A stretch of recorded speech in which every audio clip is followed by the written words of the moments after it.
Shalom, selamat malam Bapak Ibu dan Saudara yang dikasihi Tuhan. Kita bersyukur pada Tuhan pada sore menjelang malam ini kita dapat bersekutu, memuji Tuhan, menyembah Tuhan.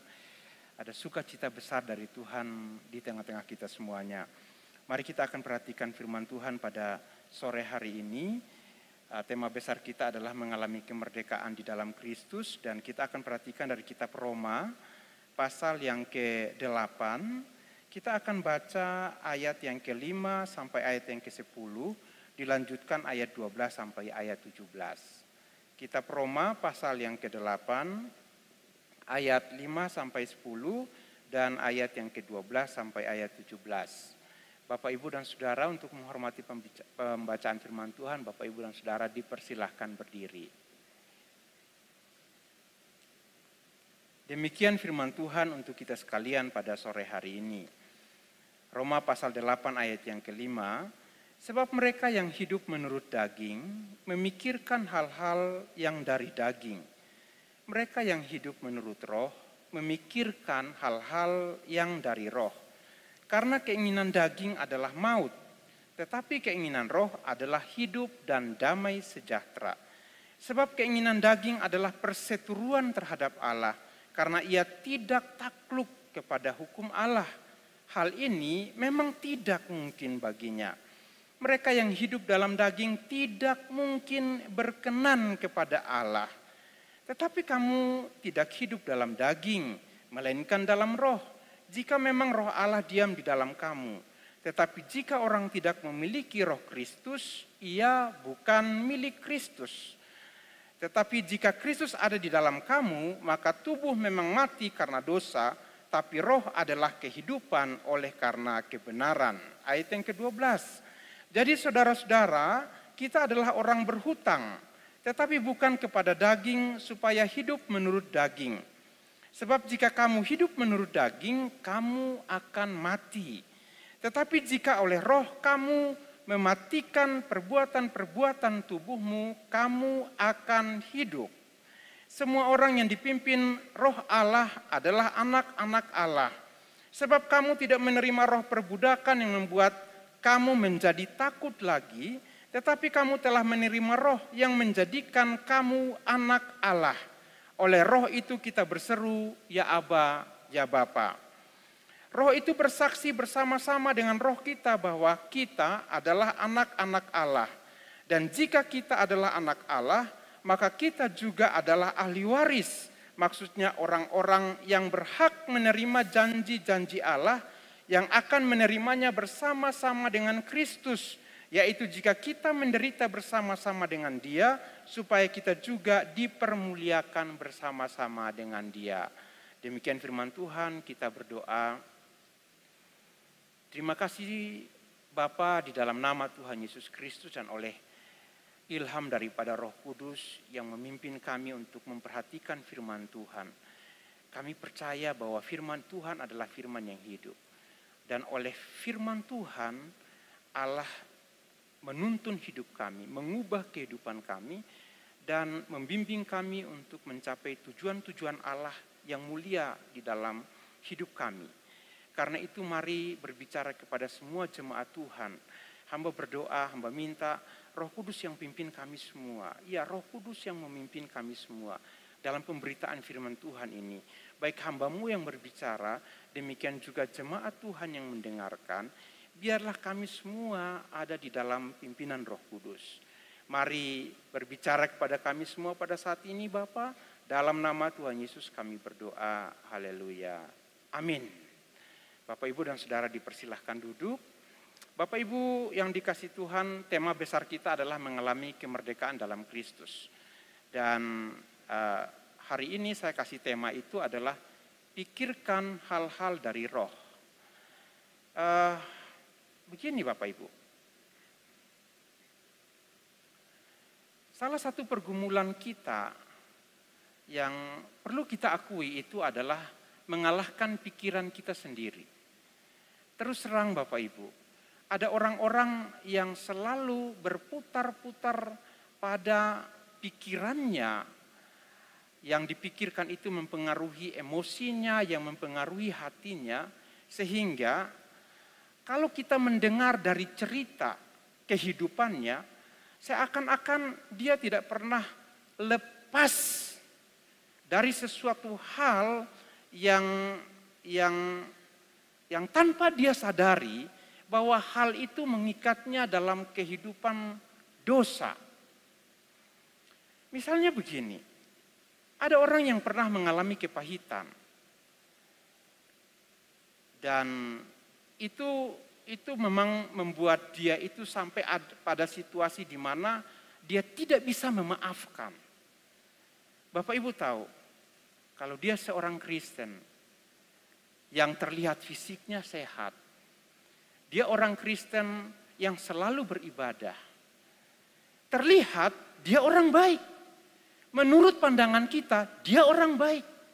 Tapi Bapak Ibu tahu, secara rohani dia belum mengalami kemerdekaan di dalam Kristus karena kepahitan yang ada di dalam dirinya.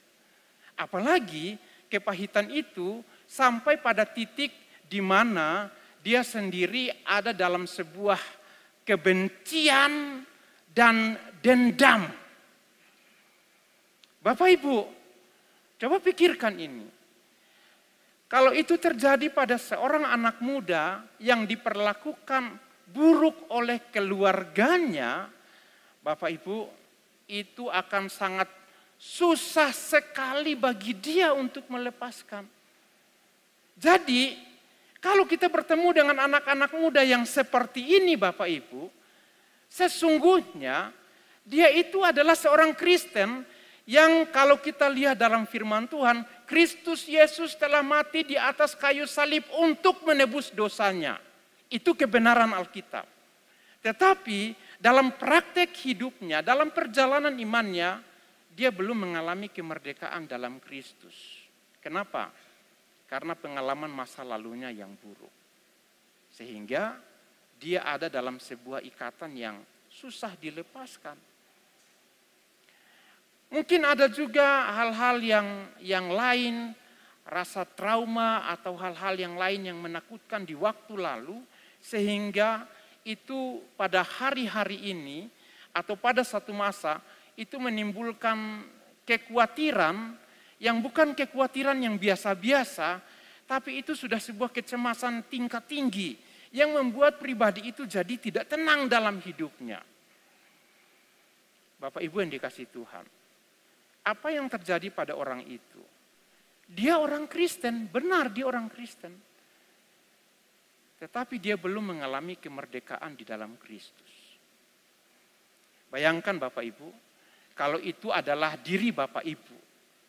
Bayangkan kalau itu adalah diri Bapak Ibu yang sampai hari ini enggak move on.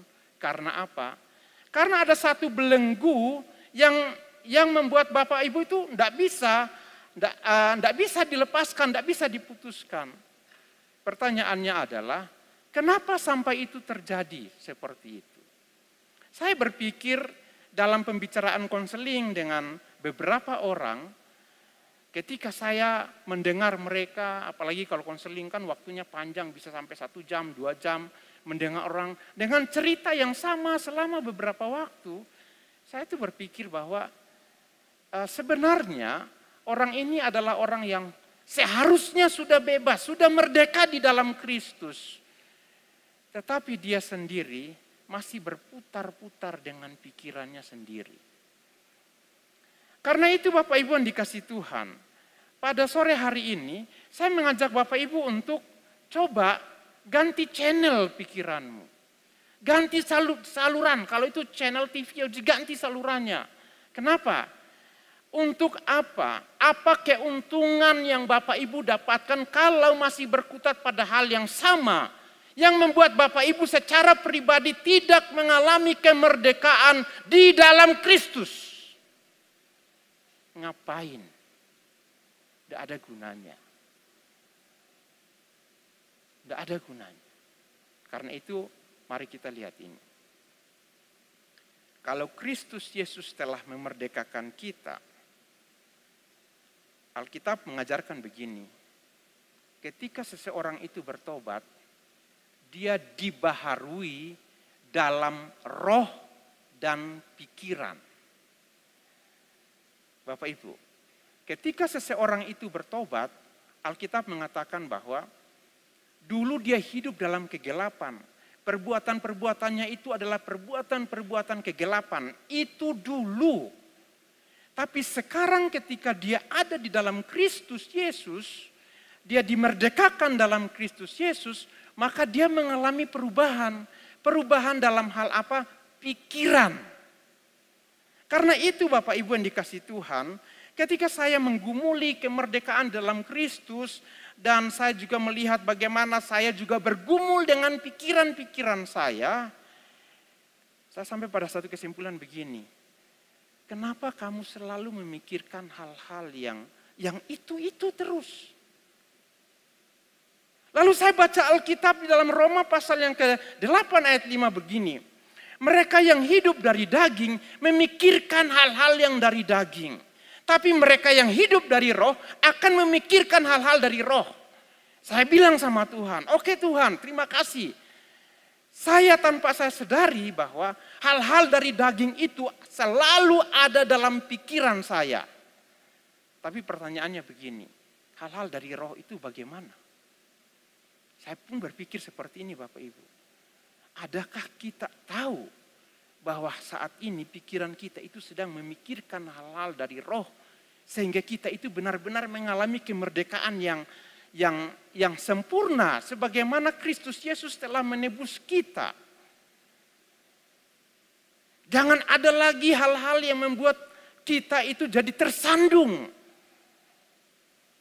Lalu firman Tuhan kalau kita lihat di sini mengatakan bahwa pikirkanlah hal-hal yang berasal daripada roh.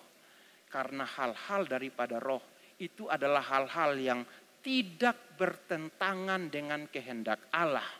Sedangkan hal-hal yang dari daging itu selalu bertentangan dengan kehendak Allah. Bapak Ibu mungkin pernah merasakan hal itu. Hal-hal dari roh tidak bertentangan dengan kehendak Allah. Tapi hal dari daging itu akan bertentangan dengan kehendak Allah. Kalau begitu, tadi saya mengatakan bahwa rubah channelnya, rubah cara berpikirmu. Lalu apa yang harus dilakukan? Perhatikan. Sebagai orang yang telah ditebus oleh Allah di dalam Kristus Yesus, hendaknya dalam pikiranmu selalu berpikir bahwa Allah telah memberikan rohnya tinggal di dalam hidupmu. Dan firman Tuhan mengatakan bahwa roh Allah itu adalah satu pribadi. Kita selalu melihat ketika berbicara tentang roh Allah, bayangan kita itu adalah lebih banyak pada kuasa. Ya memang dari roh Allah mengalirlah kuasa yang memberi kehidupan. Tapi dia adalah pribadi. Pribadi yang mana? Pribadi yang kata Alkitab dalam Roma pasal 8 ayat yang kedua, roh itu memberi hidup dan memerdekakan kamu di dalam Kristus. Perhatikan, roh yang Allah tempatkan di dalam hidup kita adalah roh yang memerdekakan kita di dalam Kristus Yesus, dan dia roh yang memberi hidup. Lalu hidup yang bagaimana yang diberikan roh itu kepada kita Bapak Ibu? Wong aku saiki urip, aku hidup, tapi hidup yang bagaimana? Perhatikan Bapak Ibu, kalau kitab Roma pasal 8 ini sedang membandingkan antara hal yang daging, hal yang berhubungan dengan dosa, dan hal yang rohani, maka ketika roh Allah memerdekakan kita, maka pikiran kita itu akan memikirkan hal-hal yang rohani, yang memuliakan Allah, dan itulah adalah hal-hal yang memberikan shalom, memberikan erin, memberikan damai sejahtera di dalam hidup kita. Jadi begini Bapak Ibu, daripada Bapak Ibu menghabiskan waktu berhari-hari hanya untuk memikirkan kenapa saya hidup seperti ini terus, kenapa kepahitan ini selalu ada, kenapa emosi saya tidak stabil, dan kenapa saya itu kok punya kecenderungan mau berbuat dosa terus. Coba ganti pikiran itu. Tuhan sudah memberikan Roh Kudus di dalam hidup saya dan roh itu memberi hidup. Roh itu memerdekakan saya dan memberi hidup kekal, memberi hidup rohani bagi saya. Roh itu memerdekakan saya. Kalau begitu, sebagai orang yang dimerdekakan oleh roh, maka saya bisa merasakan hadirat Allah setiap waktu dalam hidup saya. Saya merasakan hadirat Allah ketika saya bersekutu dengan Tuhan. Bersama dengan saudara-saudara seiman, saya merasakan hadirat Allah ketika saya bersekutu secara pribadi. Doa-doa saya itu bukan doa-doa yang terasa kosong. Saya berkata-kata kepada Tuhan, tapi hati saya itu merasa bahwa, apa Tuhan dengar ya? Apa Tuhan jawab ya? Terasa kosong. Saya ada dalam sebuah pergumulan yang berat, tapi hati saya tidak tenang. Hati saya tidak tenang.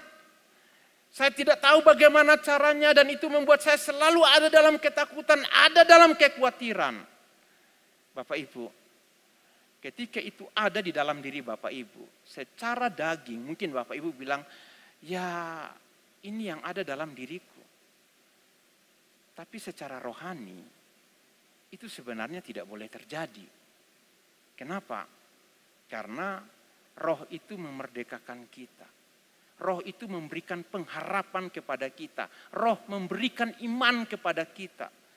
Roh memberikan kepastian kepada kita. Cuman kadang saya bilang, kita terlalu khawatir. Kami Bapak Ibu, reakreditasi S2 Pastoral Counseling, itu sebagai bentuk tanggung jawab kami sebagai pimpinan dosen kepada mahasiswa. Apalagi mahasiswa kami ada yang dari luar negeri. Mereka misionaris, ada di Kyrgyzstan, ada di Sri Lanka, ada di Kamboja. Dan mereka sudah datang dan mau wisuda. Dan ketika kami belum mendapatkan informasi bahwa status akreditasi S2 ini kok belum jelas. Itu terus terang Bapak Ibu, saya secara manusia saya juga khawatir. Saya khawatir. Khawatirnya karena apa? Ya gimana? Karena ini tidak ada kepastian. Kita mau menunggu berapa lama? Tidak ada kepastian. Dalam doa saya dengan Tuhan, dalam doa saya beberapa kali saya dapat ayat dari firman Tuhan mengatakan bahwa kamu tidak akan dipermalukan, kamu nggak akan dipermalukan. Oke Tuhan, tapi hati saya tidak tenang. Itu sisi manusiawi saya. Hingga tanggal 3 kemarin ketika saya berkhotbah di minggu kemarin. Dan setelah saya pulang saya merasakan sesuatu bahwa kamu sekarang harus merdeka.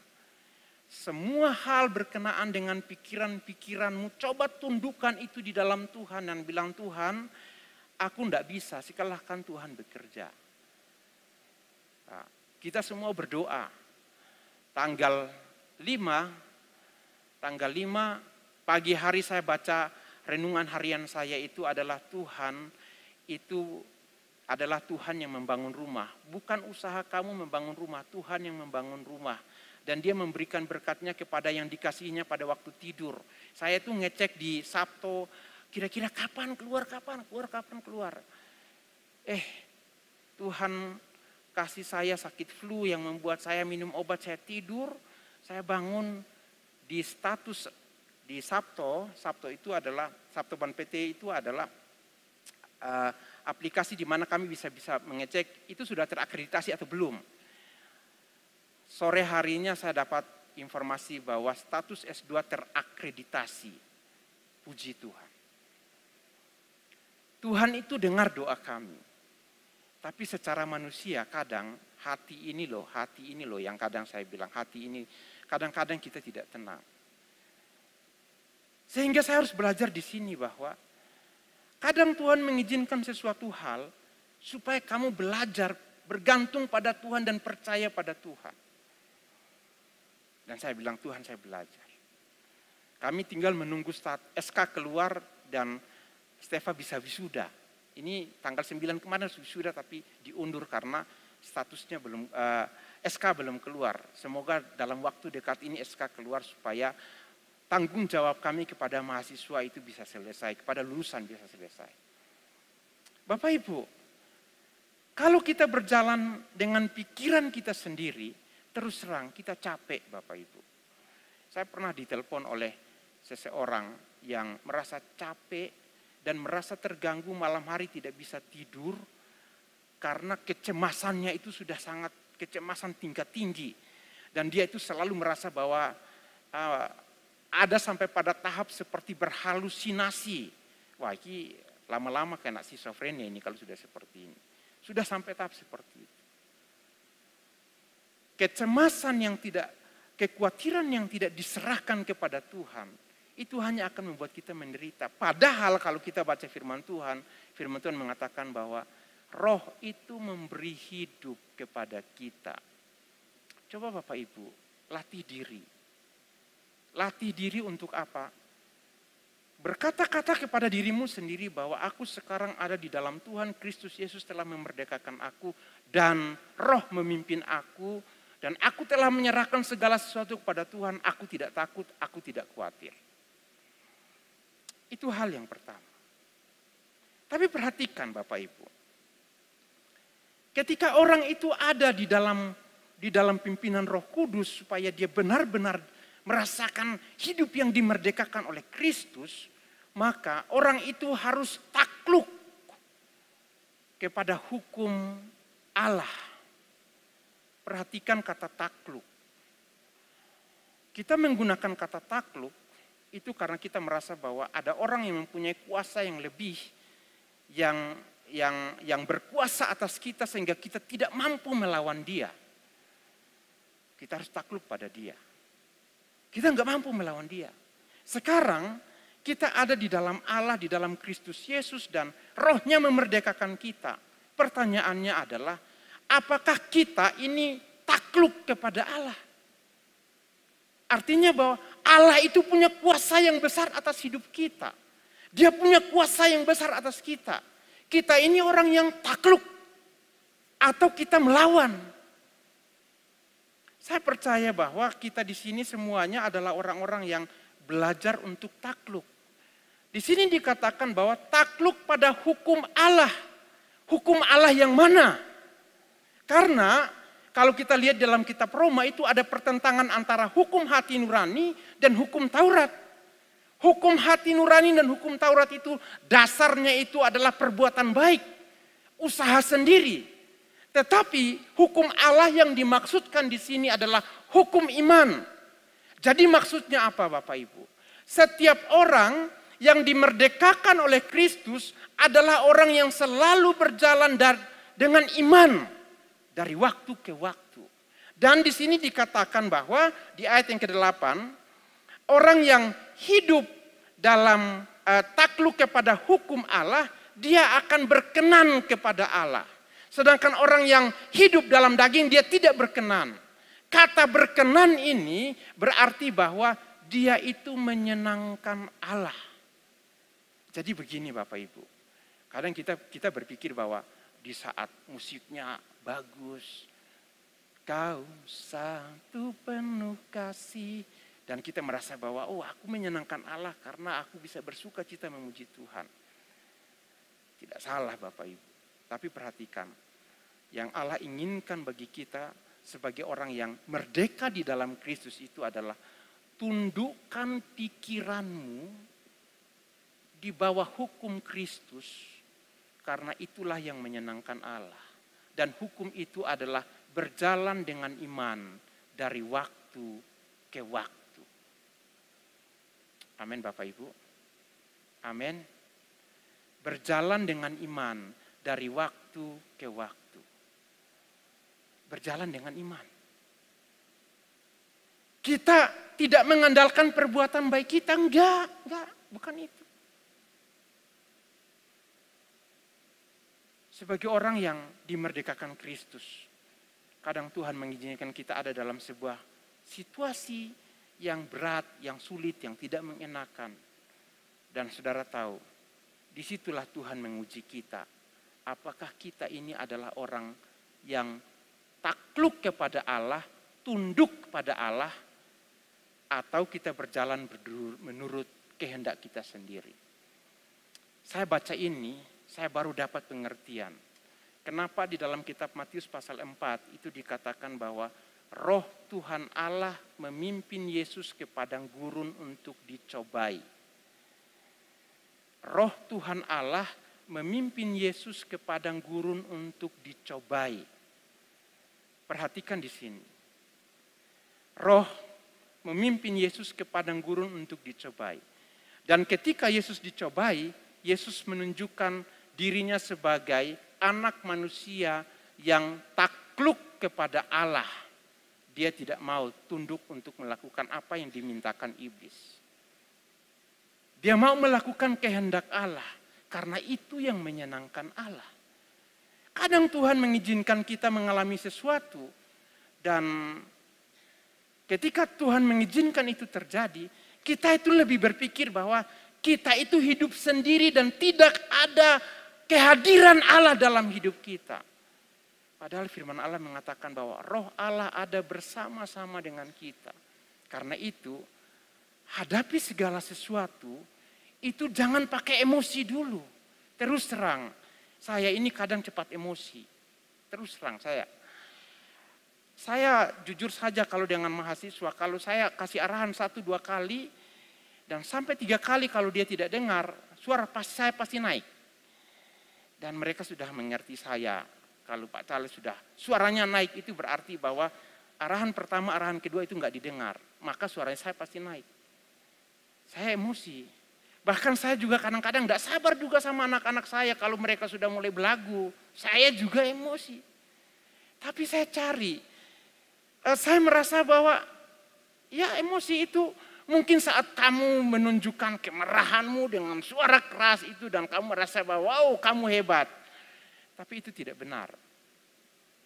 Saya tidak dimerdekakan di situ. Hingga saya mencari penyebabnya dan saya belajar bahwa sekarang saya harus merdeka. Kenapa? Karena saya takluk pada hukum Allah. Saya harus takluk, tunduk pada hukum Allah. Bapak Ibu yang dikasih Tuhan. Itu yang harus ada di dalam diri kita setiap hari. Jadi Bapak Ibu menghadapi persoalan berat, jangan kemudian merasa bahwa mati aku Tuhan, mati aku. Sing jalu mati ki sopo Bapak Ibu. Kan awake dhewe. Kan kita yang minta seperti itu, mati aku. Apakah Tuhan bilang kamu akan mati? Kan enggak. Malah Tuhan bilang rohnya ada di dalam kamu supaya kamu hidup. Itulah kenapa kita harus tahu bahwa kita harus merdeka dalam Kristus dalam hal jaga pikiranmu. Jadi pikiranmu harus tunduk pada Kristus dan selalu melangkah dalam iman hari demi hari. Amin Bapak Ibu. Amin. Selanjutnya, mari kita lihat ini. Pikiran kita, itu kita harus kuasai pikiranmu karena kamu itu enggak sendiri. Kita nyanyi laguku tak dapat jalan sendiri, Tuhan tolong saya. Siapa bilang Tuhan itu meninggalkan kamu? Kita yang bilang aku berjalan sendiri. Tapi Tuhan bilang aku menyertai kamu sampai pada kesudahan zaman. Artinya Tuhan tidak meninggalkan kita. Lalu Tuhan bilang, aku akan memberi seorang penghibur bagi kamu. Dia memberikan Roh Kudus pada kita. Jadi setiap hari, apakah Roh Kudus itu ada bersama dengan kita atau tidak? Atau sesekali saja baru Roh Kudus ada bersama dengan kita. Alkitab mengatakan bahwa tubuhmu adalah baitnya Allah. Di mana Roh Allah itu berdiam di dalam hidupmu. Jadi Bapak Ibu, kalau Allah berdiam di dalam hidupmu, itu berarti bahwa rohnya itu ada bersama Bapak, Ibu, dan saudara setiap hari. Kalau rohnya ada bersama denganmu, apakah kamu punya kekuatan untuk melakukan dosa? Roh itu akan ingatkan kamu begini. Kehadiran Allah nyata di dalammu melalui Roh Kudus. Dan ingat, sekarang Anda Bapak, Ibu, dan Saudara itu adalah milik Kristus. Oleh karena Kristus telah mati di atas kayu salib untuk menebus dosa Bapak, Ibu, dan Saudara sekalian. Sehingga Bapak, Ibu itu dikuduskan, disucikan, dan hidup dalam kebenaran. Coba Bapak, Ibu selalu memikirkan hal ini. Aku milik Kristus dan aku hidup dalam kebenaran, aku hidup dalam kesucian, aku hidup dalam kekudusan. Aku hidup dalam kesucian, aku hidup dalam kekudusan. Aku hidup dalam kesucian, aku hidup dalam kekudusan. Bapak, Ibu, seorang pendosa sekalipun, ketika dia mengalami kemerdekaan ini, teman-temannya bergosip, dia akan menghindar dari mereka. Karena apa? Itu enggak cocok lagi sama dia. Emak-emak yang suka gibah, ya kalau gibah misalnya arisannya nengendi, sing entuk sopo, itu mungkin enak ya karena arisan. Tapi ngomong, kui ngene. Artinya menjelekkan orang atau berbicara tentang orang. Kalau kamu ada dalam Kristus, dimerdekakan dalam Kristus, hati kamu akan berubah. Bahkan kamu akan bertemu dengan orang yang membicarakan keburukan orang lain, kamu akan berpikir bahwa enggak, aku kok kayaknya enggak mau ikut di situ. Akan menghindar. Kenapa? Karena ada sesuatu yang berubah di dalam dirimu. Karena ada kehadiran Allah di dalam dirimu. Dan itulah yang memerdekakan kamu. Siapa yang tahu bahwa orang itu bisa mengakses pornografi di HP-nya setiap hari, setiap malam, setiap saat? Siapa yang tahu? Masuk di kamarnya sendiri. Siapa yang tahu? Orang tua ngawasi anaknya 24 jam? Enggak juga. Sekarang hal-hal yang buruk itu semua ada di satu HP ini. Dan orang bisa ketergantungan, orang bisa terikat, orang bisa kecanduan. Bukan hanya pornografi, judol, dan hal-hal yang lain bisa. Ketika orang melihat bahwa tidak ada Tuhan di dalam dirinya, dia akan melakukan hal itu. Tapi kalau orang tahu bahwa aku melihat hal-hal yang memalukan dan dia tahu bahwa aku adalah orang yang sudah ditebus Kristus, aku hidup dalam kekudusan, kesucian, kebenaran, maka dia akan menghindari hal itu. Bukan karena aturan yang dibuat manusia, tapi karena Tuhan yang berbicara di hatinya. Dan itu memerdekakan orang. Itu memerdekakan orang secara pribadi. Selanjutnya Bapak Ibu, tanamkan dalam pikiran kita sebagai orang-orang yang mengalami kemerdekaan di dalam Kristus. Sekarang status kita, kedudukan kita dengan Allah, kita disebut sebagai anak-anak Allah.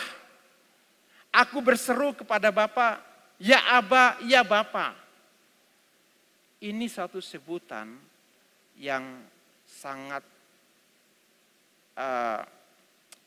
indah sekali karena menunjukkan sumber dan kedekatan antara anak dengan Bapa. Ketika saya di Kalimantan, ada banyak orang tua di sana. Saya memanggil mereka Bapak. Ya Bapak. Tapi saya tidak bisa memanggil mereka seperti saya memanggil bapak kandung saya sendiri. Rasanya beda Bapak Ibu. Rasanya beda. Ada orang-orang yang mau bilang, jadi anak angkat sehingga saya panggil dia bapak angkat. Saya nggak mau. Saya bilang, ya mungkin orang lain oke lah, tapi kalau saya nggak mau. Saya nggak mau. Saya punya bapak dan ya satu-satunya bapak saya, bapak saya yang ada di Soe sana, saya bilang seperti itu. Jadi bagi saya ketika saya menyebut bapak dalam hubungan saya dengan dia itu sangat istimewa sekali. Sekarang kita dengan Allah. Firman Tuhan mengatakan bahwa oleh roh kita disebut sebagai anak Allah. Ya, karena apa? Alkitab mengatakan bahwa kita itu dilahirkan bukan dari daging, tapi dari roh. Jadi Sekarang dalam hubungan kita dengan Bapa kita menyebut dia ya Aba ya Bapa. Karena kelahiran kita itu bukan dari daging tapi dari roh. Yang dikerjakan oleh roh Allah di dalam hidup kita. Kita disebut sebagai anak-anak Allah. Bayangkan ya. Allah adalah Bapa kita. Dan kita hidup dalam dosa setiap hari. Coba. Siapa yang mau seperti itu? Tuhan tidak mau. Karena itu Roh Kudus diberikan kepada kita untuk menolong kita, mengingatkan kita, hei, kamu adalah milik Allah dan sekarang dalam hubungan dengan Allah kamu disebut sebagai anak Allah. Itu satu keistimewaan yang Allah berikan bagi kamu. Coba setiap hari pikiranmu selalu memikirkan hal itu. Ketika kamu kekurangan, Alkitab bilang begini, Bapa manakah yang akan memberikan ular kepada anaknya jika ia meminta roti? Kamu yang jahat bisa memberi, tapi Bapa di surga tidak seperti itu. Kalau kamu minta roti, dia akan memberi. Artinya dia memperhatikan kamu dan dia menjamin kebutuhan kamu. Sehingga kamu akan semakin kuat. Hidup itu persoalan silih berganti. Ya, kadang-kadang ada yang terima gaji tanggal 1 habis tanggal 2. Ada seperti itu. Lalu tanggal-tanggal selanjutnya hidup dengan apa? Hidup dengan iman. Apakah Tuhan meninggalkan? Apakah Bapa meninggalkan? Sampai bulan berikutnya terima gaji. Masih bisa makan. Walaupun itu cuma sambal dan nasi. Dah puji Tuhan, Tuhan terima kasih untuk makanan yang kau berikan bagiku hari ini. Aku bersyukur engkau memelihara aku. Kan tidak ada masalah. Tidak ada masalah. Masih ada berkat bagi kita setiap hari. Dalam hubungan kita dengan Allah, kita perlu menanamkan ini. Ketika anak-anak saya sakit, yang mereka cari itu siapa? Bapak. Yang dia cari itu orang tuanya. Cari bapak, cari mama. Masing-masing tidur di kamar sendiri. Tapi kalau malam hari dia sakit, dia akan datang cari orang tuanya. Aku sakit. Sekarang kita sebagai anak dalam hubungan rohani dengan Bapa di surga. Apa Bapak enggak peduli sama kita?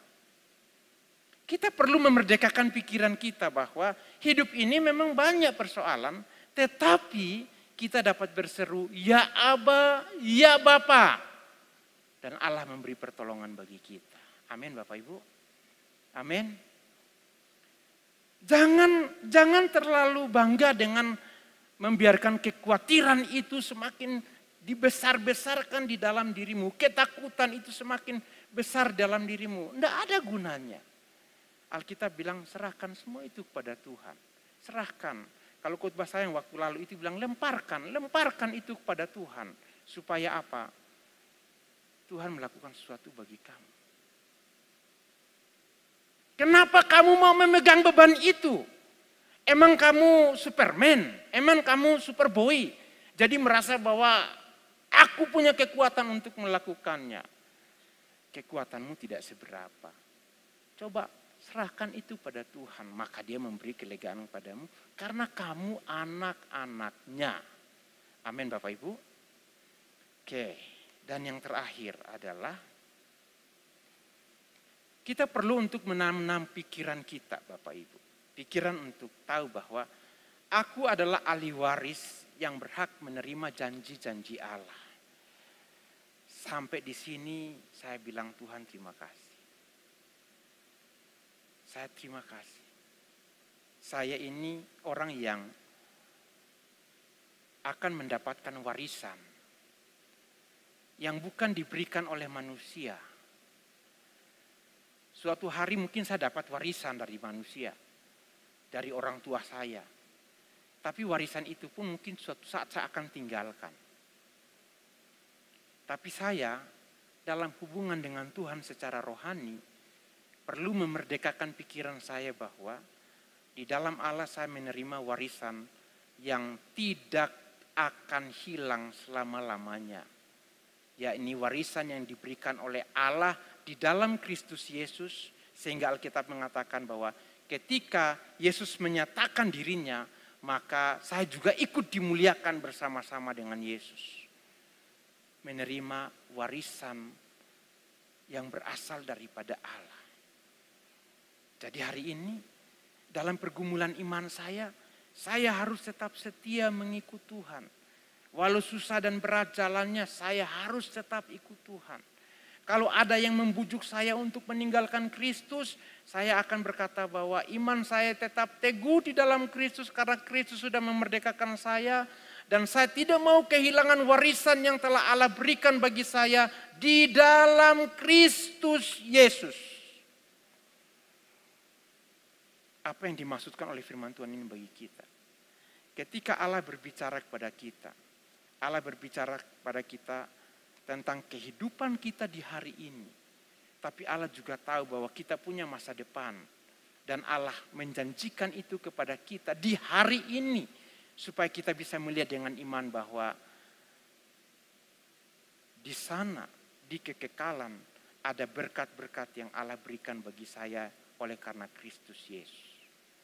Bapak, Ibu, dan Saudara yang dikasih Tuhan. Kalau mendengar berita firman Tuhan ini, apa yang harus Bapak Ibu lakukan dengan pikiran Bapak Ibu? Coba Bapak Ibu, latih dirimu untuk mengganti channel. Channelnya dari apa? Daripada memikirkan hal-hal yang tidak memuliakan Tuhan, yang bertentangan dengan kehendak Tuhan. Gantilah dengan hal-hal yang mulia yang berasal daripada Allah, oleh karena roh Allah tinggal di dalam hidupmu.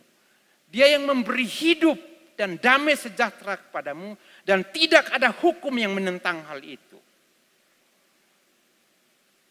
Biarlah Tuhan memimpin Bapak, Ibu, dan Saudara sekalian, dan saudara sekalian semakin kuat di dalam Tuhan. Mari kita berdoa.